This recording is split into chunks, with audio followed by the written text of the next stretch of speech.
Ну вот, друзья, закончила я свою многострадальную работу. Небольшой этюд. Рисовать было очень трудно, потому что ледяной ветер, несмотря на яркое солнце и поющих птиц, я задубела. Мне кажется, когда я рисовала при минус 10, у меня были примерные ощущения. Поэтому рисование далось мне тяжело. Но на память шикарный разлив угры теперь у меня есть в моем пленэрном альбоме.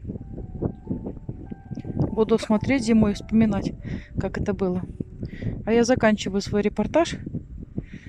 Всем хорошего настроения, хороших выходных и до новых встреч!